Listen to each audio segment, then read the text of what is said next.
All right, so our first project that we're going to do is we're going to make a name tag tent.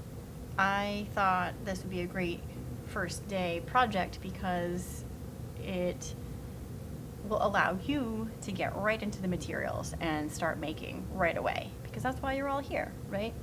And then the other thing is that this allows me to memorize your name a little bit. We'll make these name tag tents, and every day when you get here, you'll fold it so that it props up like a tent in front of you, and I can get to know you a little bit better and get to know you by name, and it's a win-win.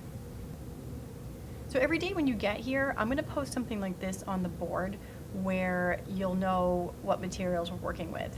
And then one by one, after you wash your hands and sanitize your hands, you'll come up to the designated area and you'll grab the materials that we're going to need for the day's project.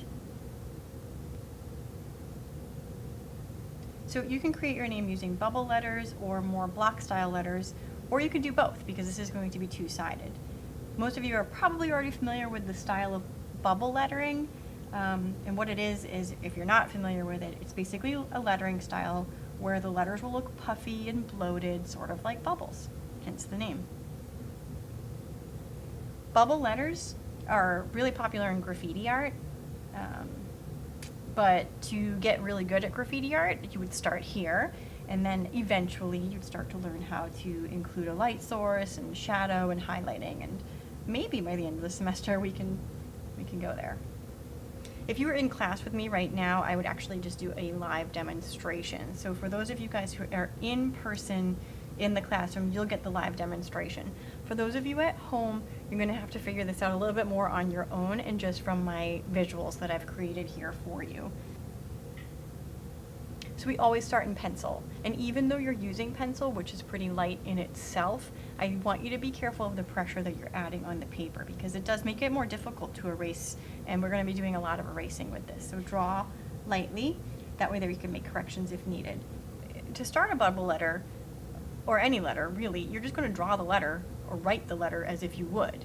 And then you're going to go around the letter with your puffier, more delicate inflation of the letter. And then I think you can imagine where we're going to go next is where you erase the pencil that's on the inside.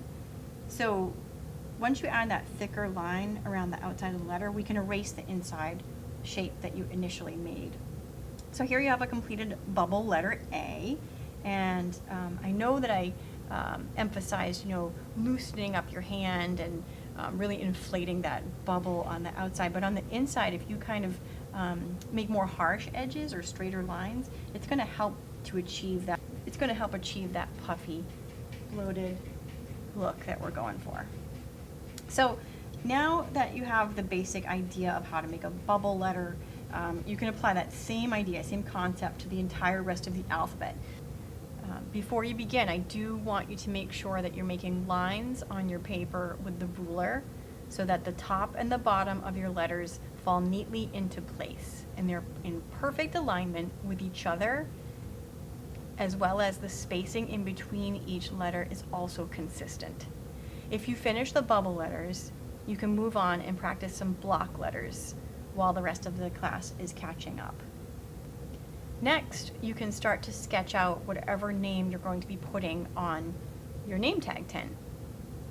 If you have a really long name, like Mackenzie, for example, and you wanted to put Kenzie just to be able to have it fit neatly, that's totally up to you. Again, I want you to take into consideration, do you want your letters scrunched a little closer together? Do you want a little bit of breathing room in between them? I really want this to come out as a work of art. I know it's day one, I know I'm just meeting you, but I want to start strong. So here you can see how Grace used pencil really lightly to get her initial lettering down, and then she went around with Sharpie, which we're going to do once Ms. Pace approves your initial lettering. We'll go around and refine the lines with Sharpie and then go ahead and erase all of the in-between lines. Then we're going to move on to the nicer drawing paper, which is 6 by 9 in size. You're going to fold it in half lengthwise. A lot of people call that hot dog bun style. And then I want you to measure the amount of space that you're going to put your name inside. That could be just the width of the ruler. But that's going to confine you a little bit. That's what you're going to see in my example next. I did the width of the ruler, but Timmy used more of the space, and I think he did a good job with that. So totally up to you if you want, a smaller name tag or a bigger name tag. But straight lines are important, so make sure you sketch that out before you begin. I want you to think of your letters as shapes. Think of like an inflatable balloon, like when a child turns a certain age and they make those really cool numbered balloons or lettered balloons, really inflating, like you're puffing up some air into the letters and really blowing them up. You can totally go over your letters multiple times to really get the line just like you want it, and then you just go back in with the eraser and clean it up. This is going to be double-sided, so I'm not going to be picky. If you wanted to do bubble on both sides or block on both sides or one side bubble, one side block, totally up to you. And we're going to stop there. And then we're going to add some color next class.